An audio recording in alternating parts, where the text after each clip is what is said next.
Here are 3 things that will make you a better investor. Number 1 is going to be access to investor capital. So before you begin investing into different investment opportunities, you need to think about how much money do you really have access to. If you don't have access to enough capital, it doesn't really matter what you invest in because that money is still not going to make much of a difference for you. I want you to imagine that you have $1,000 to invest. If you invest $1,000 and let's say you're making absolutely astronomical returns, let's say you make a 400% return that year. With 400% return, you're only going to make about $4,000.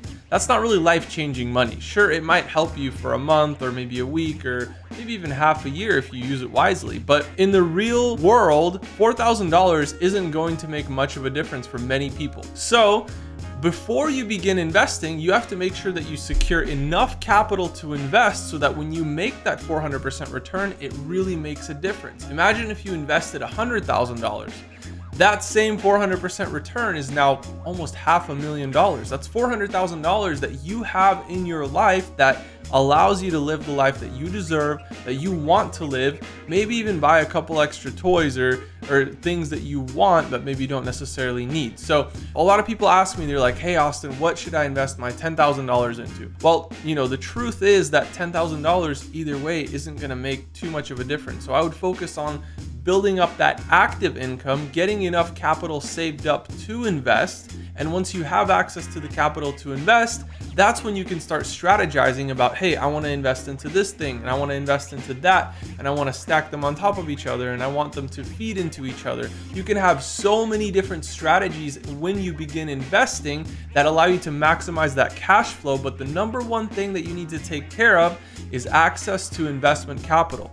How do we get access to investment capital? There's a few different sources. Some people end up going the business credit route. Some people work with investors directly. If somebody believes in the vision that you're pushing forward, that you're working on, they're usually willing to put some money where their mouth is and give you access to their capital and then provide them a return at the end of the year or month or maybe even a few years. So if you approach an investor or maybe somebody who's a family friend and is always looking for investment opportunities, and they might be asking you like, hey, I know you've been working on this, I know you've been investing in that, how's that going for you? A lot of times they'll want to invest into your own passion projects or maybe your business that you're working on as angel investors. And if they want to invest in you as angel investors, that gives you a great opportunity to scale your business, grow your whatever you're working on, grow your portfolio, and eventually come out with a return for yourself as well as the people who invested in you. Number 2 thing that's going to make you a better investor is not being so emotional when it comes to investing. The key when it comes to investing is being able to identify logically sound investment opportunities. It's not about what feels good or maybe what we want or maybe it looks nice. It's not about that at all. And a lot of times emotions are the one thing that stop people from really being profitable when it comes to investing, because maybe they get scared or maybe they get greedy. So you see, even when it comes to the first step of investing, when it comes to identifying an investment, if you're too scared to pull that trigger, you're gonna miss out on it. And let's say you do for some reason make that decision and you make that investment, now you're faced with emotional obstacle number 2. Emotional obstacle number 2 is, hey, how long do I hold it? That second emotional hurdle can actually be harder than the first one. It might be a little bit scary to get into the investment, but once you're in, do you want to pull out immediately? Do you want to pull out in a year? You always want to make sure you outline your exit plan to the T so that when you see whatever criteria you outlined happen, you actually pull out based on a logical decision, not on how you feel at that moment. You have to identify your entry and your exit before you ever enter an investment. That way, when all those conditions are met, logically on paper, you wrote it down, I'm going to exit this investment when X, Y, and Z happens. When X, Y, and Z happens, you better exit that investment. Don't get greedy. Don't get emotional. Don't pull out early. When your conditions are met, you exit. So that was number 2, guys. Number 3 is going to be risk management. Risk management is possibly the most important one out of all of these, because let's say you got your emotions right. Emotional hurdle number 2 doesn't even faze you. You're like, man, I'm waiting for X, Y, and Z to happen, and I'm gonna pull out when these things happen. But what if you over leveraged? What if your risk management was not on point? And what if you made these investments with investor capital? Even worse. You wanna make sure that you're managing your risk correctly so that if the worst case scenario happens, nothing bad happens to you or to your investors. By bad, I mean losing money. We don't want to lose money. That's rule number 1 when it comes to investing, is not losing money. And the reason that you're not supposed to lose money ever when it comes to investing is because of one simple rule. Think about it like this. If you had $100,000 invested and you lost 50% of it, we're left with $50,000 in our account. So in order for us just to break even, we're targeting twice as much as we lost, right? Because we lost 50%, but now just to get back to where we were, we have to make 100% return. So losses are actually much more significant than we realize, because they put us into a bad position where it's harder to get back to where we started, because we have to make a significantly higher return in order just to break even. That's the hard part about risk management. You have to realize what the implications truly are. I'm a strong believer in diversification because I understand that if I diversify into many different things, they can't possibly all fail at once.